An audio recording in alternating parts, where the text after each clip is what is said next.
Amigos televidentes, le damos la bienvenida a William Giggs Vivado. Gracias, William, por estar con nosotros. Muy amable. Gracias. Gracias por estar aquí con nosotros esta mañana. William, el Día de la Dignidad Nacional esta semana, la gente hoy se moviliza, celebra, conmemora Sandino, le dicen no al Pacto del Espino Negro, pero yendo más allá, ¿qué significa para Nicaragua en estos momentos el 4 de mayo, hermano? Muchas gracias por la invitación. A mí me parece que el 4 de mayo es el inicio de la refundación de la patria. Hasta el 4 de mayo de 1927, en Nicaragua hacían y deshacían los terratenientes y el procónsul norteamericano. Eso era la fuente de poder. Y a partir del 4 de mayo emerge Sandino y dice, también los descalzos, también los indios, también los artesanos, también los obreros y también los campesinos tenemos algo que decir en los asuntos de Nicaragua. Y sigue, váyanse, norteamericanos, esta es nuestra patria, nuestra tierra. Eso es lo que grita Sandino el 4 de mayo. Vos lees el manifiesto del 1 de julio, el manifiesto de San Albino, y eso es una maravilla en el sentido del orgullo con el cual habla, ¿no? Hasta ese momento, nadie que no fuera del Partido Conservador o del Partido Liberal, de las famosas paralelas históricas, nadie hablaba de esa forma. Nadie además cuestionaba a unos y a otros. Nadie se enorgullecía de su origen empobrecido, porque todos más bien se enorgullecían de su abolengo oligarca, criollo. No, Sandino habla con un orgullo, por mi sangre, por mi venas corra sangre indígena. Correcto. ¿Ya? Y enaltece el ser artesano, el ser indio, el ser campesino. Nadie lo había hecho hasta ese momento. Y lo grita de dos maneras, con su manifiesto y con la arma, ¿no? Entonces, a mí me parece que ahí empieza la refundación de la patria, o el nacimiento de la patria, o el renacimiento de la patria, como vos querrás denominarlo. Empieza porque eso se logra sostener en el tiempo de Sandino, porque Sandino cumple al pie de la letra su palabra: ni me vendo ni me rindo. Porque si él en el trayecto ha cometido uno de esos dos, digamos, errores o esas debilidades, acciones, entonces se acabó, pues, hubiera sido un accidente histórico, pero claro. No, es que Sandino lleva hasta la última consecuencia lo que juramenta, ¿verdad? Para el 4 de mayo. Incluso, no es que a Sandino no lo tentaron de muchas, incluyendo la trampa de México, ¿verdad? Que lo encerraron un año, ofreciéndole de todo. Y Sandino resiste, y se va y se montaña. O sea, a mí me parece que es tan grande Sandino, pero tan enorme su gesta, que a veces sobrepasa la propia comprensión histórica que tenemos los nicaragüenses. Ahora, alrededor de todo eso están los mismos apellidos, Chele. Bueno, uno revisa la historia, entonces van los a casa, ahí andan los Chamorros, ahí andan el otro, el Solórzano, el otro del día, digamos que era un Benedizo, que contador, que medio sabía inglés y todo lo demás. Pero siempre van los mismos apellidos, que después con Sandino continúan, ¿no? Y había también un resentimiento, y eso, oye, voy a recordarlo aquí con toda claridad. Y entonces con Somoza también lo consideraban advenedizo, siendo el criminal que fue, ¿verdad? Y todo lo demás, ¿verdad? Lo consideraban advenedizo, un igualado. Y el que se había casado bien, ¿no? Y se había casado bien con la señora de baile. Leonesa. Leonesa, del sabio de baile, la hija. Y entonces los otros apellidos decían, si yo soy el que debería estar ahí, no un Somoza, ¿verdad? Inclusive estos que ahora andan huyendo, pues los familiares de estos que ahora andan fuera, que se han ganado la salida de la patria, pues. Los nuevos estadounidenses, correcto, los nuevos ciudadanos norteamericanos, ¿verdad? Que ya los tenían de corazón, ya lo son por papeles. Pero son los mismos, eran los mismos. Y él lo advierte, son una bola de canallas, dice, y no hace ninguna diferencia, ni con los liberales, ¿verdad? Porque algunos liberales reivindican, yo lo respeto y todo lo demás, pero él no hace diferencia en un momento dado. Así es. Pero fíjate que incluso, ¿cómo sería real que Sandino emerge como una tercera fuerza? Que Carlos Cuadra Paso, ¿recordás? El general Carlos Cuadra Paso, en el debate que hay después del asesinato de Sandino, Él dice, esos no son ni conservadores ni liberales, son un tercer partido, son sandinistas. ¿Ah? O sea, eso fue, tengo aquí la fecha, el 7 de marzo del 34. No son ni liberales ni conservadores, son sandinistas, son un tercer partido. O sea, tal fuerza es Sandino, muerto Sandino, y hay una realidad política, aquí hay una tercera fuerza en Nicaragua, que además no estaba compuesta ni por los apellidos grandotes, Claro. ni tampoco por los rivales de esos apellidos en términos de dinero, sino por gente que nadie conocía. Los López, los Pérez, esos son los indios de Nicaragua. Pues a mí me parece que ese proceso de renacimiento de la patria que culmina el 19 de julio de 1979, hay una interrupción del somocismo en esos 17 años que desgraciadamente ocuparon el gobierno, y luego ves ahora otra vez a florecer la patria, con autodeterminación, con independencia. Sí, son palabras y conceptos que se recuperan, ¿no? Porque sí, habían sido perdidos, habían sido abandonados. Habíamos vuelto a ser una colonia correcto. yanqui. O sea, y ahora vos ves otra vez, Sandino resucita porque hay independencia, porque hay progreso. Que ese es el otro aspecto que a veces se nos olvida, que Sandino también reivindica el que la gente progrese, el que la gente aprenda a leer y escribir. Él abrió escuela en Huibilí, ¿no? El que la gente tenga su tierra, que la gente tenga cooperativa, Sí. es decir, que progrese. Y de acuerdo, cuando uno revisa la historia, está harto documentado que además del Yanqui, ¿verdad?, y de Somoza y de La Guardia, también se involucran elementos tanto del Partido Liberal como del Partido Conservador inclusive, Chele. Es decir, fue una decisión de todo ese grupo hegemónico de poder que decidió a este lo vamos a matar. Y los dueños de los medios. Y los dueños de los medios de ese entonces. Que en aquella época era la prensa escrita, ¿verdad? Sí, no había radio, no había televisión, era prensa escrita. Y ellos estaban desde más o menos, desde el 1 de enero del 33, cuando se van los últimos yanquis, empiezan la campaña. Aquí no puede haber dos poderes, hay que poner en orden. Aquí están, esos están asolando el territorio, ejército, Guardia Nacional, ¿qué va a hacer? Ponga orden en Nicaragua. Así era. Y me acuerdo incluso Gabriel Rivas, ¿te acordás? Que era un tipo nefastito. Nefasto, súper nefasto. Era chamorrista, era de los que llegó a hostigar a Solórzano para que renunciara antes del Lomazo, por ejemplo, pues. Y creo que también es importante. Hay que recordar que Gabriel Rivas es uno de los fundadores de la prensa, ¿verdad? Sí. Y que después vendió sus acciones y todo lo demás. Un hombre muy bandido, se fue a los Estados Unidos. Dicen que hay una anécdota que buscaba ser actor y dijo, bueno, sí, yo he sido diputado de mi país. Tengo experiencia yo en la actuación, decía. Tipo más cínico, ¿no?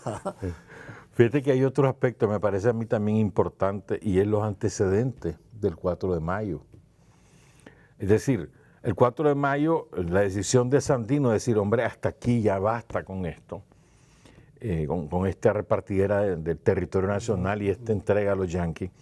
Y es que ha habido desde Celedón, desde antes de la caída de Celaya, hasta ese momento, 20 años de ignominia de la patria consecutivos, pero también ha habido 20 años de mentiras de los Estados Unidos.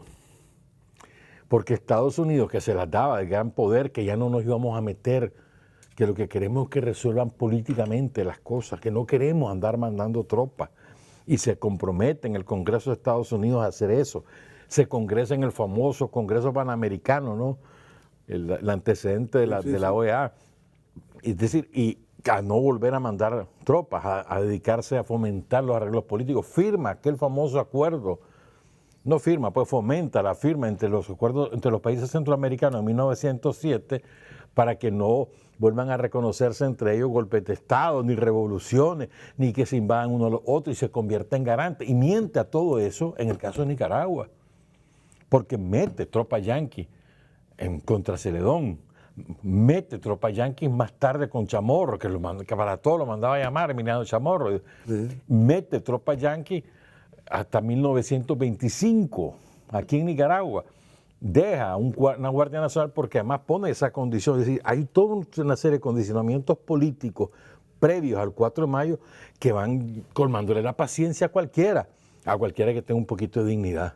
Y eso es lo que pasa, o sea, Sandino estalla contra toda esa ignominia que le han sembrado al país No es simplemente la tradición de Moncada. La tradición de Moncada es una tradición entre tantas otras que ha habido en este país, pues, ¿verdad? Entonces, pero él se siente personalmente traicionado y además dice, ya basta, no más, nunca más vuelve a pasar esto, yo me voy a la guerra a luchar contra los yanquis. Y también hay que decir, hay que recordar que, porque mucho aquí, hay mucho cinismo, ¿no? En la derecha nicaragüense, ahora mismo, ¿no? Y todo lo demás. Y podrían ser, alguna gente se podría tragar el cuento de que son democráticos y todo lo demás, pero si usted estudia la historia, vaya a recoger la historia de Diego Manuel Chamorro. Ese tipo quería quedarse para toda la vida, ¿verdad? Y ahí está, y entonces sacan los otros pechos, porque hemos tenido 3 presidentes, todos bandidos, todos terriblemente ladrones. Que ya ese es otro aspecto del asunto, ¿no? Además ladrones, ¿verdad? Porque es un asunto de... Y para que también recordemos los aspectos que tienen que ver con la discriminación, ¿eh? Hubo un momento en Nicaragua que no podía ser candidato a la presidencia si no tenía ahorrado cierta cantidad de dinero, Chele. No, pero además... Acordate. Pues supuestamente porque así no ibas a robar, No, pero no bastaba tener dinero. Acuérdate que tenía que pasar por la aprobación del embajador de Estados Unidos. Es decir, acuérdate que se muere Diego Chamorro por borracho, se muere en el poder. Su vicepresidente era Bartolomé Martínez. Correcto. Lo mandan a traer de Jinotega, donde tenían sus grandes haciendas. Sin estar en el poder, y él rompe con Chamorro porque él no quiere ser títere de Emiliano Chamorro. Que venía de esa ala de Emiliano Chamorro. Sí. Y funda el nuevo partido, el Conservador Social o el Social Conservador, algo así se llamaba, ¿verdad? Y con ese partido...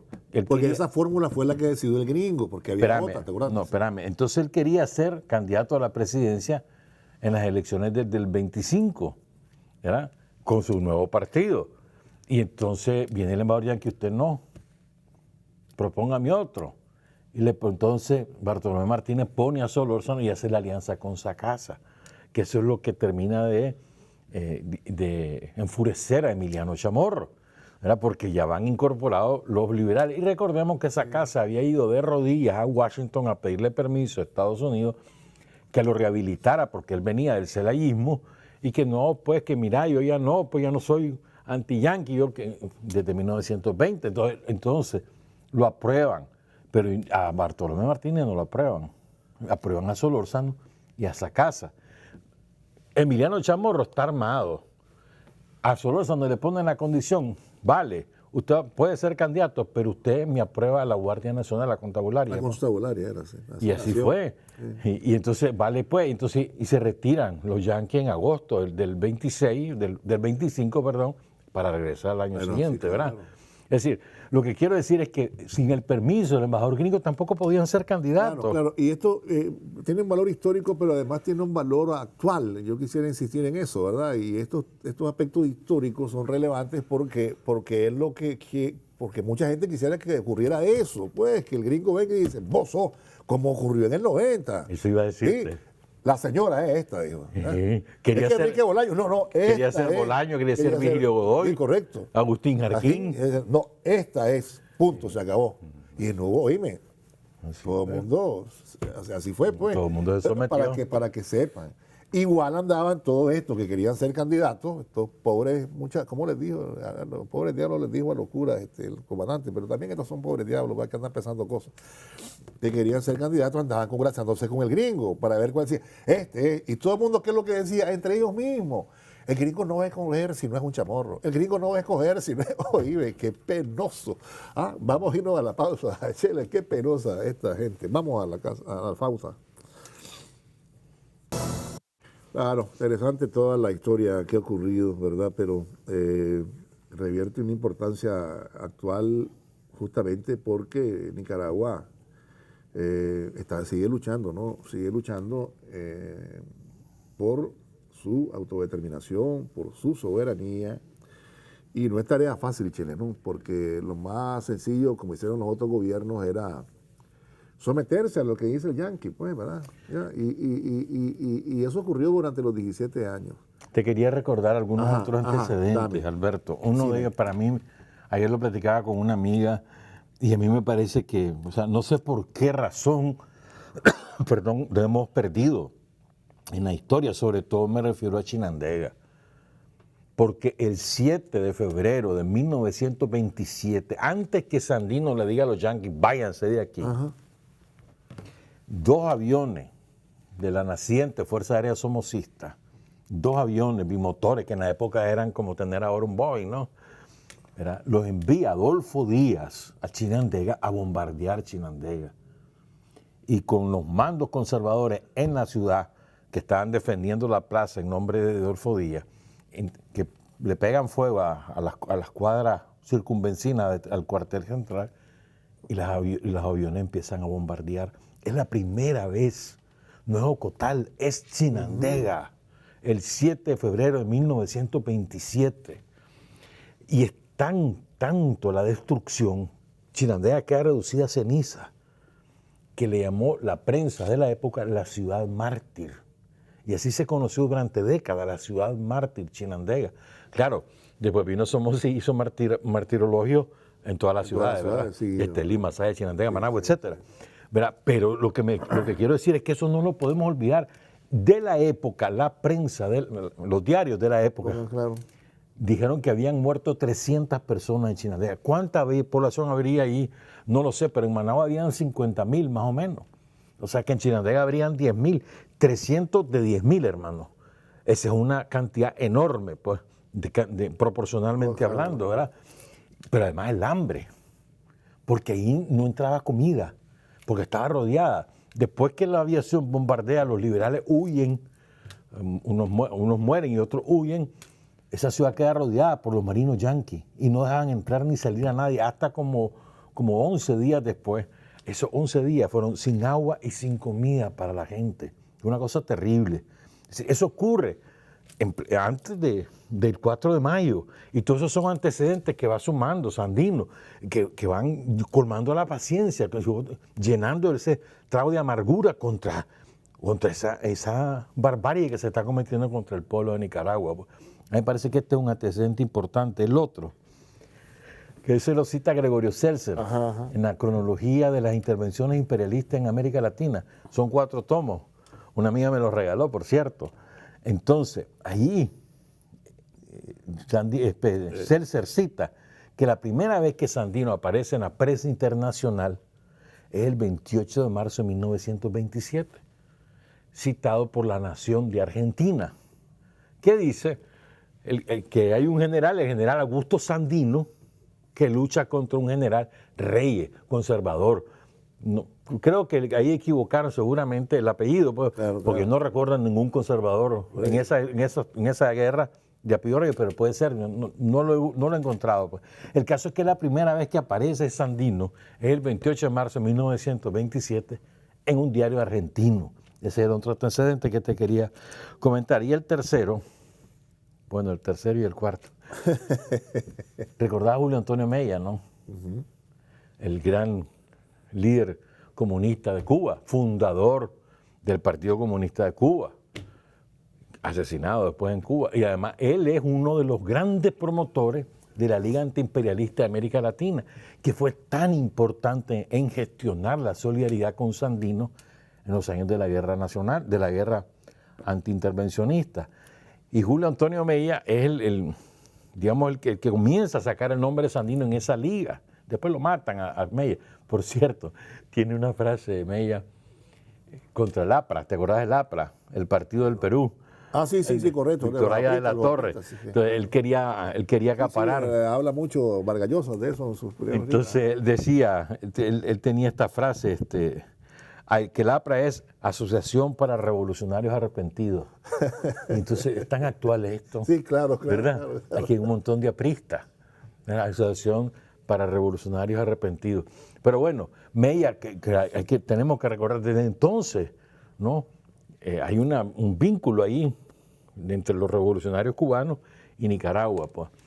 Entonces, la otra cosa que también te quería mencionar, que yo creo que te voy a sorprender, me encontré la reseña, no tengo el libro, lo estoy buscando, del diario de Modesto Armijo. Modesto Armijo era el presidente del Senado en la época de esa casa cuando matan a Sandino. Antes había sido ministro de esa casa. Modesto Armijo primero estaba entusiasmado con esa casa, lo consideraba una maravilla. Y una vez dentro del gabinete comienza a cuestionar su blandenguería y su autoritarismo. Pero bueno, cuando la amnistía a Somoza y la Guardia que asesinan a Sandino, Modesto Armijo era presidente del Senado y aprobó esa amnistía. Pero me encontré una frase de Modesto Armijo, harto interesante, te la quiero compartir. Dice Modesto Armijo: triste con la aplastante tristeza de las noches polares y preñada de peligros, si llegara el momento en que los banqueros de Wall Street triunfaran sobre la opinión del universo. De todo son capaces los sabuesos del imperialismo yanqui, hasta de entregarnos atados de pies y manos a la ferocidad de los traidores. ¿No entregaron acaso la crueldad de los filipinos a los españoles que en 1898 se rindieron ante las hordas de De Witt, confiados en la caballerosidad que debe caracterizar a un hombre civilizado? Tan mantecoso o más que los españoles somos nosotros para estos rubios sin honor y sin conciencia. Modesto Armijo. Es sorprendente, ¿no? Sí, hombre, sí. Porque hasta ahora teníamos a Modesto Armijo, bueno, un papel medio raro. Perdón, estoy un poquito de agua si pudieran. Dale, por favor, muchacho. Entonces, me parece a mí que, o sea, tanto caló, creo yo, el sentimiento patriótico, que hasta gente como Modesto Armijo, que era un educador, era muy culto, hay que reconocer, y probablemente de esa vena cultural es que llega el antiimperialismo y el sentimiento patriótico, puede ser. O sea, Sandino remueve la conciencia de todo el mundo, hermano. Y ahí Sandino provoca que todo el mundo se defina, que esa es otra cosa importantísima. Te definás, pues, ¿estás con la patria o estás contra la patria? Sandino provoca eso. Y vos ves que ahora estás así de nuevo. ¿Estás con la patria o estás contra la patria? Sí, para que tomemos agua, vamos a la pausa. Y eso me hizo recordar un poema de mi abuelo, que sirvió para Celaya, y decía: aquí voy, sintiéndome extraño en mi tren repleto de marines yanquis. Voy a la pausa, ya volvemos. ¿Para qué? A veces hay situaciones o cosas que recoge la historia que nos sorprende. Pues eso de Modesto Armijo yo no lo conocía, pues, pero sé que hay algunos también que de alguna forma pues reaccionaban y que uno puede compilar algunas opiniones donde da cuenta de toda esta, como decía, esta ola de traidores y todo lo demás, que está en la actualidad. Pues ahí me escribía un compañero ahí, Acosta, y me hablaba de cómo están de rodillas allá en el Capitolio. No, pero pues, por no decir lo que te escribió. Pues, Qué barbaridad. no voy a escribir, no voy a leer eso, pues. Pero allá están de rodillas, es cierto, en el Capitolio, pues, y vos los ves, allá andan moviéndose, pues, y ellos creen que viene el gringo y los va a poner aquí por decir: venga, señor, aquí le va a entregar la banda, pues. O sea, andan soñando, pues. Te quiero citar otras dos cosas. Me parece importante porque son actuales. Moncada no es que de pronto le entró, pues ya me cansé, ya estamos a arreglar con los gringos. No. O sea, él tenía esa ambición desde la época en que los gringos lo ponen a ser liberal. Acuérdate que él era conservador en la época de Celaya. Y lo hacen ser liberal para dar la apariencia de que existía un liberalismo que no era celayista. Cuando proscriben al Partido Liberal de Celaya en la Constitución de 1912-1913, donde era el presidente de ese Congreso, Monseñor José Antonio Lescano, ¿verdad? Por cierto, pues, entonces, en marzo de 1927, un periodista publica en uno de los diarios de la época una nota dirigida a esa casa y le dice: encargóme enviarle sus recuerdos. Moncada díjome que aunque no podía expresarse oficialmente, puesto que no es más que militar a las órdenes de usted, él, deseoso de paz por interés de Nicaragua, que está ahora en estado de anarquía, aprobaría personalmente que Estados Unidos se hiciera cargo del gobierno garantizando elecciones libres en 1928, garantizando amnistía para los soldados liberales y pago de gastos de guerra. Marzo de 1927. 3 meses antes que el maldito Moncada traicione a la patria y se rinda a los yanquis. ¿Ya? O sea, es importante, esa conducta política no emerge de pronto, sino que él viene apostando a eso, él ya está traicionando a esa casa. De hecho, cuando los yanquis ocupan Puerto Cabeza y desalojan a esa casa, ya Moncada empezó a titubear, después se viene, pues, pero lo llega a salvar Sandino, acordate, Huaco. Era cuando lo Claro, tenía cercados los conservadores, más los gringos, pues. Y lo otro que creo que aquí sí, nos vamos a dar gusto los dos, acordarte que 4 de mayo se hace la tradición del Espino Negro y el siguiente domingo, Canuto Reyes, obispo de Granada, ya se había formado la diócesis de Granada, dice en la Catedral de Granada que quedan excomulgados todos aquellos que se opongan a la intervención norteamericana. De antemano, el que se oponga está excomulgado. Y en el año siguiente, 1928, él es el que bendice las armas de los yanquis cuando van a luchar contra Sandino, porque los obispos estaban convocando a que fueran a aplacar a este bandido, este bandolero, como le decían los yanquis. Claro. Y en la iglesia, la jerarquía católica, Canuto Reyes, el obispo de Managua y el obispo de León, son ellos los primeros que se hacen eco de la propaganda gringa que empieza a hablar del comunismo mexicano. Y entonces comienzan a hablar de los bolcheviques mexicanos en 1927. Por favor, pues. Pero así, pues, o sea, que empiezan a meter el miedo, sobre todo en los sectores pudientes, ¿no? Uy, uy, uy, vienen los comunistas mexicanos.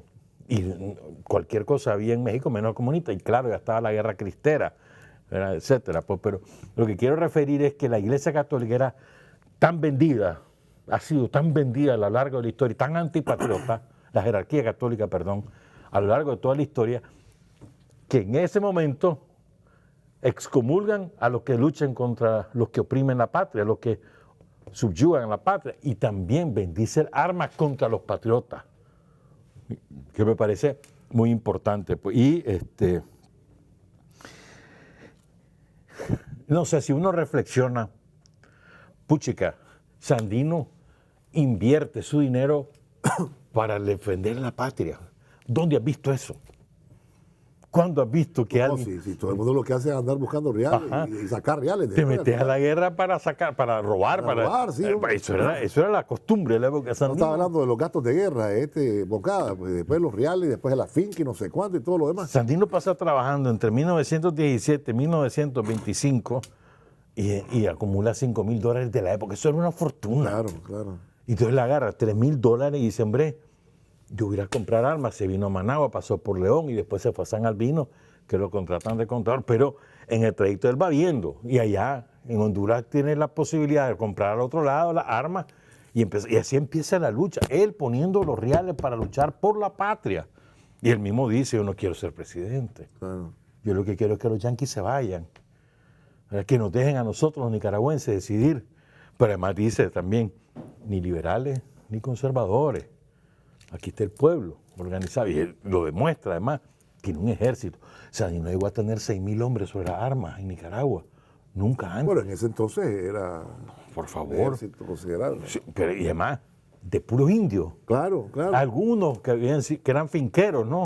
Y que se veían como raudales, pues, algunos. Pero la inmensa mayoría eran gente analfabeta, que aprende a leer y escribir con Sandino, o gente poco estudiada, que digamos, el más brillante de todo es Estrada, ¿no? En mi opinión, ¿verdad? En términos de visión, yo creo que Estrada era el que más había asumido pues todo el ideario de Sandino, y Pedro Altamirano, que era el hombre de las 1000 batallas, que no se deja vencer. Es increíble, y esta es otra cosa que quería resaltar, cómo los yanquis y todos sus lacayos se encargan de denostar a todo aquel que los combate. Claro, claro, claro. A Sandino, el presidente Coolidge es el que le comienza a llamar bandolero, ahí en el Congreso, lo vienen a repetir aquí, ¿verdad? Y a Pedro Altamirano, como era valiente y los vencía donde se ponía, y además tampoco andaba con miramiento. Si vos mataste a Arno, yo también te voy a matar. Sí. Él tomaba la represalia. O sea, son cuestiones de guerra, eso no están claro. digamos, en una fiesta de bautizo, están en una guerra. Sí, como los demás, como los episodios de Bolívar. Entonces, bueno, lo han denostado el Pedrón, ¿no? El Pedrón, sí, el cortacabeza y todo. Ahí viene el Pedrón. Sí. Entonces, que el miedo y que la gente... Pero son los gringos los que aparecen con las cabezas de los indios. Que esa es la otra cosa. Sí. El método del corte de chaleco no es inventado por Pedro Altamirano, es inventado por los yanquis, que lo habían puesto en práctica en Filipinas y en Haití, y aquí lo vienen a reeditar. Es decir, pero se lo enrostran hacia Pedro Altamirano. No, espérate, nos hacen eso nosotros también. Sandino lo explica también. Y así comenzó. Pero lo que yo quería decir es que la propaganda de los yanquis y de la oligarquía denuestra a todo aquel que se le opone. Y aquí ha ocurrido exactamente lo mismo en estos tiempos. Aquel que construye patria es enemigo de los yanquis. Y por lo tanto empieza a hacer que es esto, más esto, más esto y más lo otro. Hacer cualquier calificativo, menos para describir la verdad, porque simplemente es un enemigo. Apenas vos te componés con los yanquis, ya no sos terrorista. Hay algunos ejemplos, ¿verdad? Sí, sí. ¿Verdad? Ya agarran la credencial de demócrata, le dan el carnet, ¿verdad? Hasta que le dan la patada después. ¿Verdad? Como un traidor de un día esto se murió en el ostracismo, ¿no? ¿Quién se acuerda de qué hablar? Solo los que no. Lo que nos interesa un poco es la historia y todo lo demás. Lo que quiero decir es que así van a terminar todos. De noche, sí. Y así van a terminar todos ellos. Porque cuando le dejen de ser útiles a los yanquis, les van a pegar la patada en donde decía tu amigo Iván. Acosta, sí. No, pero es que es cierto. Y además hay una parte cínica también, porque recuerdo que en el tema de las sanciones, que no son más que agresiones, si vos haces tal cosa, te levanto la sanción. Entonces, ¿eso no es chantaje? Chantaje. A Maduro le dijeron, hace esto, y yo te levanto las sanciones. Y no es un asunto de justicia aparente. No es que se lo ganó mundialmente. ¿Me explico? Porque como los policías del mundo, porque son ilegales, solo las Naciones Unidas pueden sancionar. Pero dime, te las levanto, o sea, es a criterio del gringo. Y la desgracia es que todavía hay algunos algunos luchadores que a veces les creen a los gringos. Y comienzan, pues, a ver, pues arreglémonos. Y se la vuelven a hacer, porque los yanquis, como decía el Che, ni tantito así. ¿Ah? Sí, y el que le cede la uña del dedo meñique a los yanquis, le cede la vida. Es decir, a los yanquis, ni tantito así en confiar, ni tantito así en entregar, nada. No se negocia nada con los yanquis nunca. Y eso lo hemos aprendido de la historia. Mira, Sandino vino por la paz a negociar a Managua. ¿Cuál fue la orden? Mátenlo. Sí. ¿Y quién lo mató? Los gringos. ¿Por orden ¿Quién autorizó el asesinato de Sandino? Los gringos. Roosevelt, sí, claro. Que se la dan de que es el gran presidente. Roosevelt autoriza ese asesinato. Sí, y ahora que hablas de cómo transforman la verdad, cuando hablabas de Perón, recordé también el caso del Che. Igual lo hicieron con el Che, está claro. ¿Ah? Y vi un titular en una biblioteca que te comenté que estaba revisando. Hasta los comunistas están asustados con el Che, decía. No, pero también. Oíme, qué barbaridad, decía yo. Y el Che andaba en Bolivia, pues.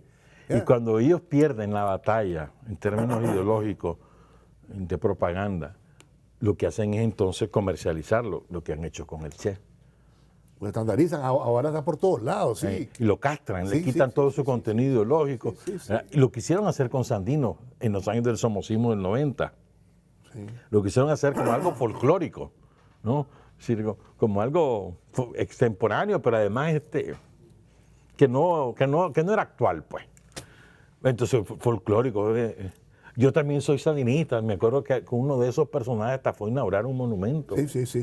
Porque, o sea... Y se ufanaba que en su casa tenía una estatua de Sandino. Castrando a Sandino. O sea, quitándole todo su contenido clasista, patriótico, antiimperialista, que es lo que ha pasado con el Che. O sea, los gringos son así. Si no te pueden vencer con lo de la propaganda, entonces te quieren mediatizar y te quieren castrar. Eso ocurrió también con el movimiento hippie, lo estandarizaron, entonces el pelo largo era moda ya después, no era una forma de protestar ante el establishment, y andar los blue jeans se comenzaron a producir por pero además castraron todo lo que fue ese movimiento porque por era, la paz. Y era contra la invasión yanqui en Vietnam, sí, y claro. solo castraron, olvidaron, le quitaron todo eso, no, eran hippies, eran drogadictos, marihuaneros, el rock y no sé cuánto. La maquinaria. Era toda una rebelión que coincidió con el 68 de París, coincidió con muchas cosas en el mundo, y era el grito, el clamor de la juventud por la paz, ¿no? Claro. No, ya no digamos las mentiras con Vietnam, Chile, que estaban ganando y cada día morían más gringuitos y todos, negros y latinos y algunos cheles, pues, como le llaman ellos, basura blanca. Pero, bueno, ellos le llaman así, ¿verdad, Chile? No estoy diciéndolo yo, ¿verdad? Que los que fueron a la guerra. Sí. Pero dime, le mintieron a todo el pueblo norteamericano. Pero lo peor es lo que importó. Hace como una semana o 2 semanas, un criminal de guerra que ocupa la Secretaría de Estado de Estados Unidos, dijo que recordáramos lo que es la atrocidad de las bombas atómicas y cómo perecieron en Hiroshima y Nagasaki. Como que si no tuvieron nada que ver. Sí, o sea, cayeron solitas las bombas. Sí, correcto. O sea, ¿quién sabe quién los mató? Y fueron ellos. Ni siquiera tiene el honor, la dignidad de decir, hombre, nosotros hicimos ese crimen, es una atrocidad lo que hicimos, tenemos que pedirle perdón al pueblo. No, ni eso. Sí, cayeron solitas las bombas. Ese es el cinismo más grande que existe. Ese es Estados Unidos. El otro día el presidente lo recordaba, el nombre de la bomba, que como tenía un nombre que hasta era como Sí. más que amable, más que amigable. Te agradezco, Chele. Bueno, hoy por todo el país se estará conmemorando y se rendirá homenaje a todos nuestros héroes también, ¿verdad? Porque han sido muchos los héroes, no solamente Sandino. Sandino es un gigante, obviamente, como también lo ve Benjamín Celedón, los patriotas antes en la guerra contra los filibusteros, pero a lo largo de la historia han habido muchos héroes anónimos, Chile, que también lucharon, ¿no? Y que se enfrentaron a la patria. Yo siempre recuerdo una frase que me dijo una amiga que es, nosotros estamos sentados sobre un lago de sangre, y es una verdad del tamaño del mundo, pues. O sea, la enorme cantidad de compañeras y de compañeros, de campesinos, de anónimos, gente sin nombre, asesinados, no solo por el somocismo, la guardia, no solo por el somocismo de los tranqueros, sino por los yanquis. O sea, estás hablando de siglos de asesinatos de los anónimos, que son reivindicados por Sandino, cuando Sandino emerge con las tropas de los descamisados. Estaba revisando, ayer me encontré con una nota vieja de la muerte, del asesinato de Bosco Monje. Oíme, lo asesinan y no les basta. Y le meten 6 balazos a su hija de 14 años. Sí. Oíme. Y ahí está la compañera, ahí está la compañera. Oíme, y yo digo, Vilma. barbaridad, qué salvajismo, ¿no? Pero bien, gracias, pues. Igual que pasó aquí en el 2018, ¿verdad? Todos los asesinados, bien, gracias Alberto, para los curas, bien, gracias para los medios, esto. ¿Y Luis Alfonso? Y Luis Alfonso, imagínate vos. Lo fueron a matar al chavalito de 10 años, no tenía ni 10 años. Le meten un balazo y después le pasan el carro encima. O sea, qué mayor brutalidad, pues. Sí. A veces no deberíamos de olvidar la historia. Yo creo que a veces se nos olvida. Gracias, Chele. Te agradezco mucho. Gracias por haber venido. Y bueno, compañeros y amigos televidentes, nos vemos mañana. Feliz día. Muy buenos días. Pásela bien.